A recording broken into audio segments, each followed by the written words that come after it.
Are you like me in wondering why so many Australians earn pretty good money, but they still feel broke and are always feeling like they're catching up with their finances? The reality is it's not just really about income, but it's also about avoiding these 7 wealth killers that are slowly draining your money and your future. So let's break them down.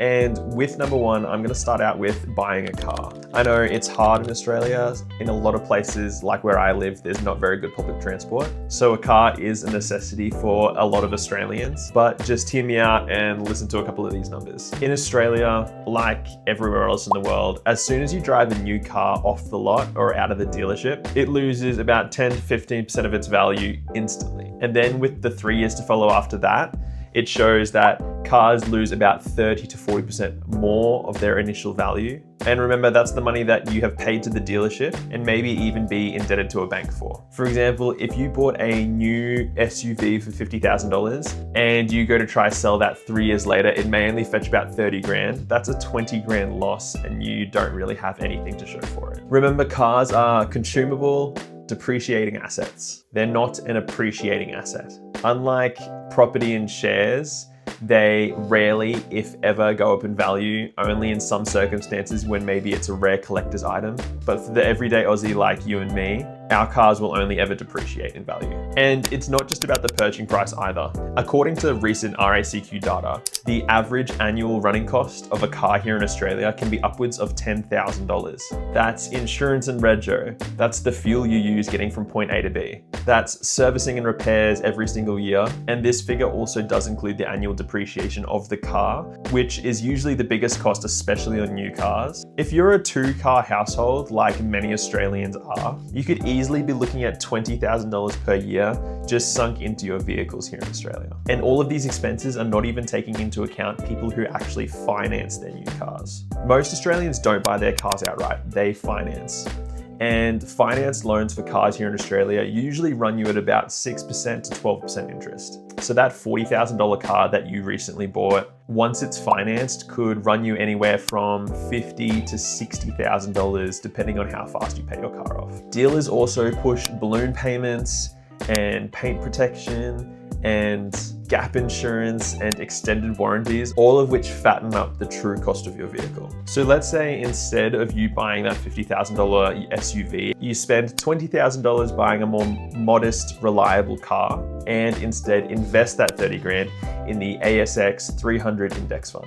Over the course of 30 years at a 7% return, that 30 grand will grow to $220,000. So in other words, you enjoying that new car smell that doesn't stick around for long enough could literally be costing you a comfortable retirement. Here's some smarter strategies to implement. Buy a secondhand car, 3 to 5 years old. That way you avoid the steepest depreciation curve while still getting a modern and reliable car. If you do buy a new, try to drive the car for 7 to 10 years, not just until the warranty runs out or the dealership offers you to upgrade to a new one. Avoid unnecessary financing, and if you must finance, keep the loan small and keep it short. A general rule of thumb is nothing greater than 4 years. And depending on where you live, always consider other alternatives like public transport or car sharing, anything to cut down on those running costs that you have every single year.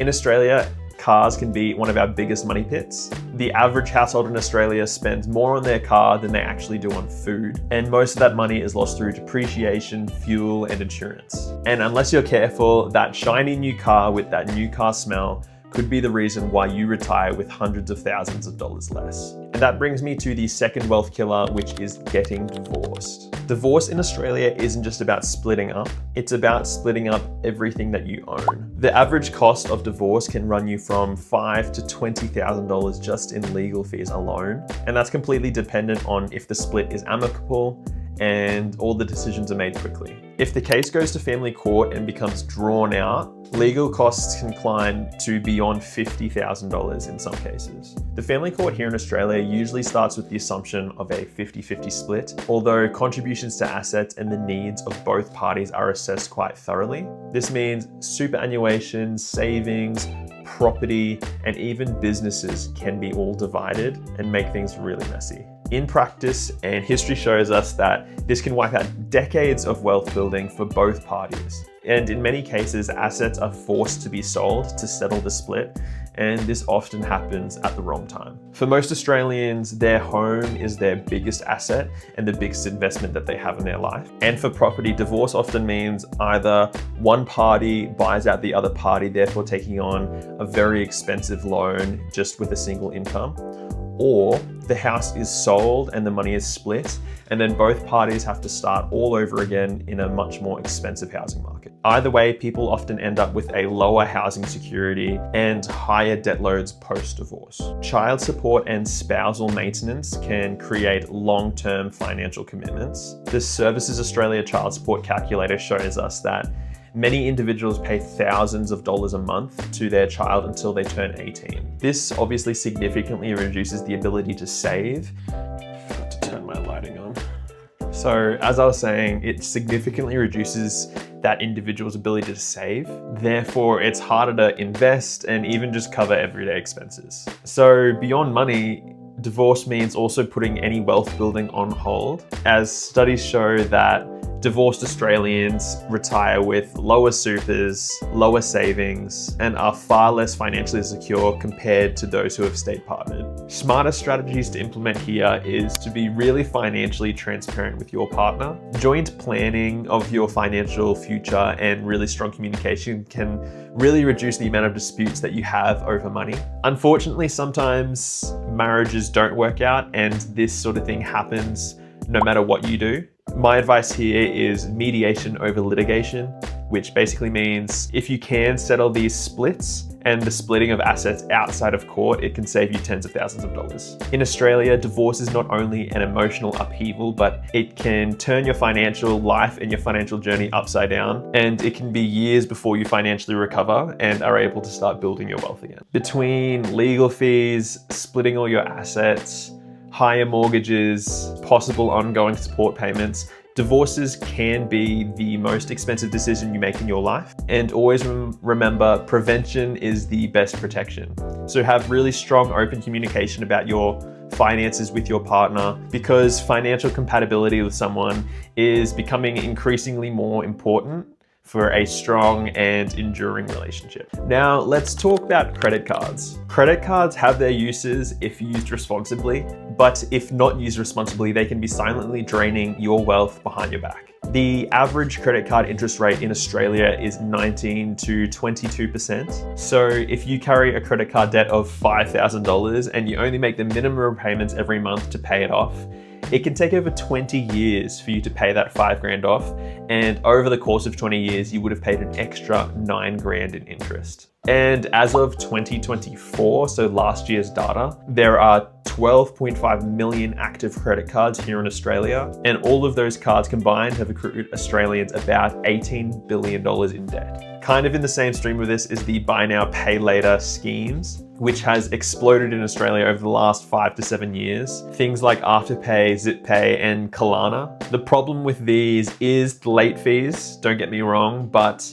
the bigger problem behind the scenes is the psychology of overspending. People fall into the trap of buying a lot more than they should because these schemes like Afterpay and ZipPay tell you it's only going to be $10 a week to pay off. And the Australian Security and Insurances Commission found that 1 in 5, that's 20% of users of these buy now, pay later schemes actually found that they had to start cutting back on essentials like food just to meet their repayments. Now, why do these credit cards and these schemes kill wealth? They kill wealth because when compounding should be your friend when it comes to investing, when it comes to debt, compounding works against you. If you've got bad credit and you find yourself in a loan with a 20% interest rate, just $10,000 can easily double in 3.5 years if you don't pay that down quickly.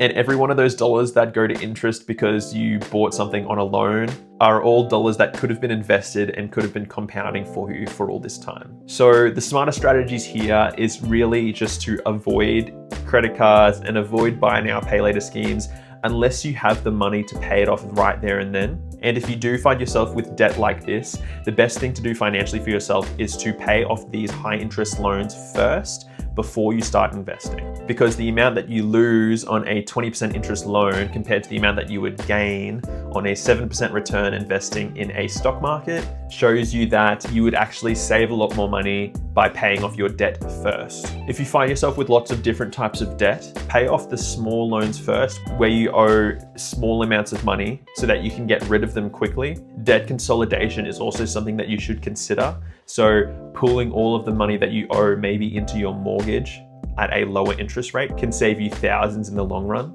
And shift your mindset from using credit cards to buy things that you shouldn't buy to using them as a tool to earn you rewards and points, never as a funding source for something that you can't afford right there and then. High interest debt is the fastest way to backslide in your financial journey. While investments might give you a 7% return, your credit card is quietly charging you 15 to 20%. If you're serious about building wealth at all, the first step is breaking free of the compounding trap of debt. Owning a home here in Australia is part of the Aussie dream, but it comes with one of the highest burdens of debt in the world. The median Australian home price here in Australia is $770,000, and in the higher populated areas, the median price in Melbourne and the surrounds is about $900,000, and in Sydney it shoots up to 1.1 million. To afford this, Australians are taking on record mortgage debt, and household debt to income sits around 180%, and that's one of the highest globally. Let's talk about the true cost of a mortgage. Let's say that you bought a house at $600,000 and you got an interest rate of about 6%. Over the course of a 30-year loan, you would end up paying the bank $1.3 million. That's $700,000 just in interest alone. Even if interest rates drop to 4%, which they haven't been like that here in Australia for a little bit, you're still looking at paying around $430,000 just in interest. And that's before you factor in things like council rates, stamp duty, and insurance and maintenance over the course of you living in your home, all of which can add up to tens and thousands of dollars. Many Aussies stretch themselves to the absolute limit just to get into the housing market. And with interest rates on the rise, Australians find themselves paying about 40% of their income just on mortgage repayments alone. This leaves very little room for saving, very little room for investing, not to mention just enjoying your life, like going out to get that iced latte. You may own your house, but your wealth is tied up into one asset and your cash flow is crippled. Smarter strategies to implement here is to make sure you buy within your means. Don't max out your borrowing capacity and cripple your cash flow just because the bank says you can. Make sure you use an offset or a redraw. Every dollar in that account that offsets your interest shortens the life on your loan and can mean thousands and thousands of dollars in savings. Do a lot of research before buying and prioritize your location and the quality of the house, because not every property grows in value. So make sure you focus on the fundamentals in your area. Make sure there's employment, make sure it's livable, and make sure that there's good infrastructure around you or infrastructure that's promised and on the way. And don't slip into the trap of pouring all your money just into this one asset that you have. Continue to build your wealth in other areas and keep yourself diversified, focus on your super and buy some shares, but make sure you always meet those mortgage repayments. Now let's talk about the fifth wealth killer in this video, and that is procrastination. I feel like I've been hammering on this point recently, but it's so crucial that I am going to mention it again. Let's talk about the compounding advantage. Time is the most valuable resource, not money, when it comes to building your wealth. In investing, the earlier you start, the less money you actually need to contribute, and the higher your return is going to be. For example, let's say someone starts investing at 25 years old, they invest $500 a month, all the way up until they're 65. At the classic 7% return that you would usually get in the market, that person will retire with $1.2 million in their investment account. Let's say you procrastinated and instead of getting started early, you waited until you were 35. You invested that same $500 a month all the way up until you were 65, and you still got that 7% return. By the time you were 65 years old and ready to retire, you would only have $600,000 in that investment account. That's a $600,000 penalty just for procrastinating and not getting started. So in other words, procrastination can often cost more than a bad investment. Something else Aussies procrastinate in is their superannuation. Studies show that a lot of Australians ignore their superannuation until they're about 40 or 50 years old. But super is one of the best tax advantaged vehicles that we have. Contributions are taxed at 15% instead of your usual marginal rate, which can be up to 47% for high earners. From the age of 25, salary sacrificing even just $100 extra into your super account could grow to $500,000 extra by the age of retirement. When it comes to investing, there's 3 usual reasons why people procrastinate. There's reason number 1, the fear of making the wrong decision. And that usually comes with the coupled excuse, I'll just wait for the market to crash so then I can theoretically buy at a cheaper rate. But what you have to remember is that waiting is the wrong decision.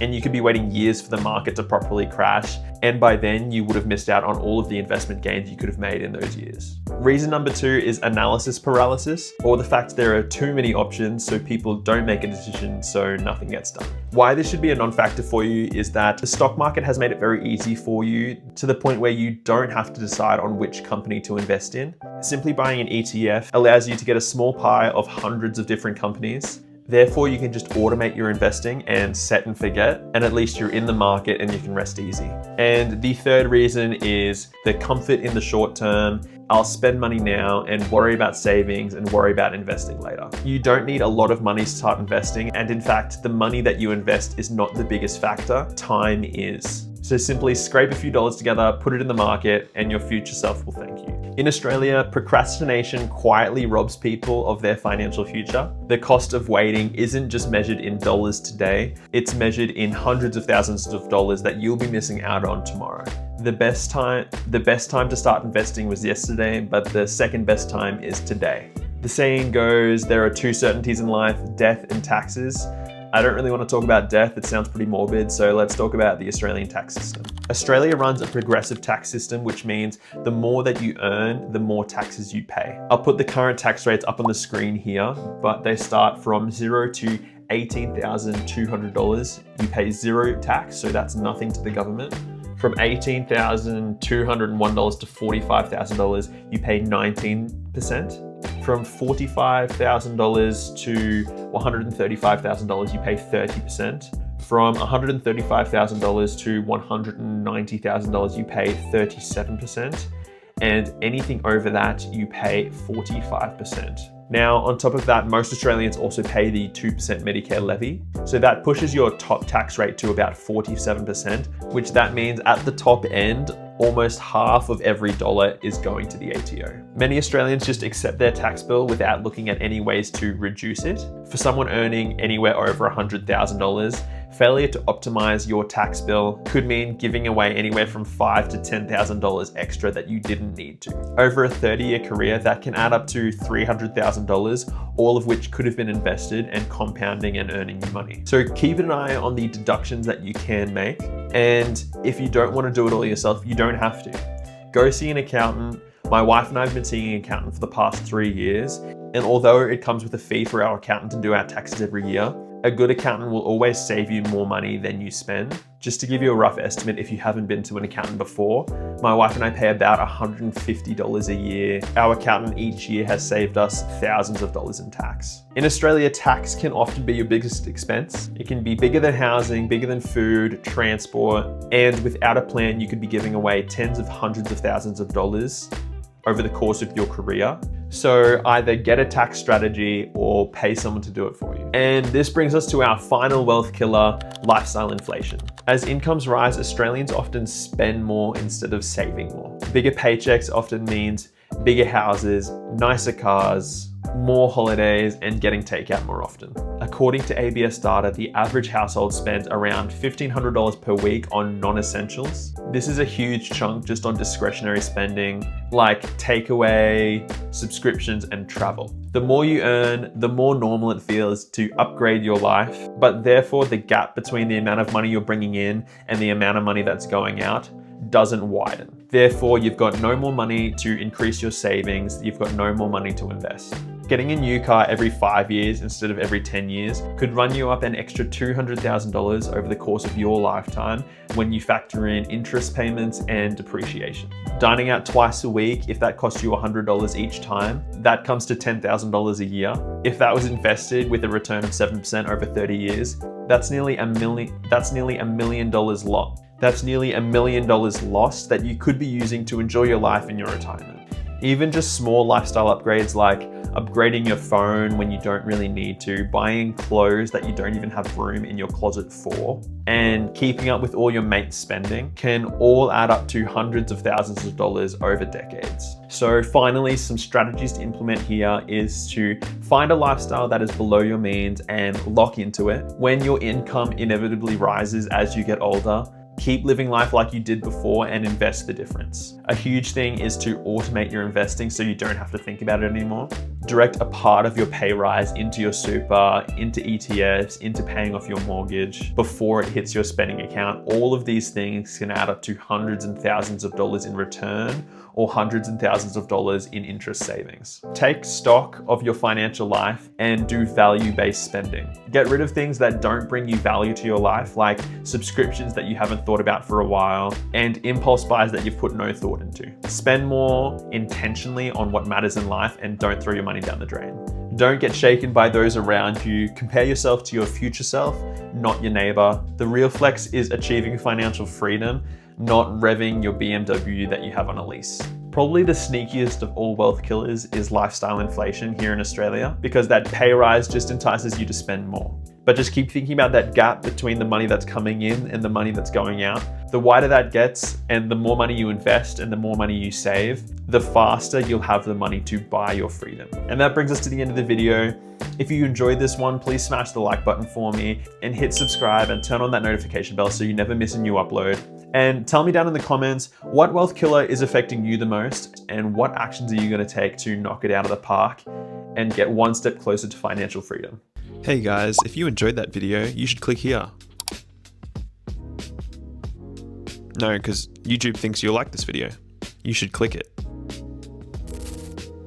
No, but seriously. Come on, why haven't you clicked yet?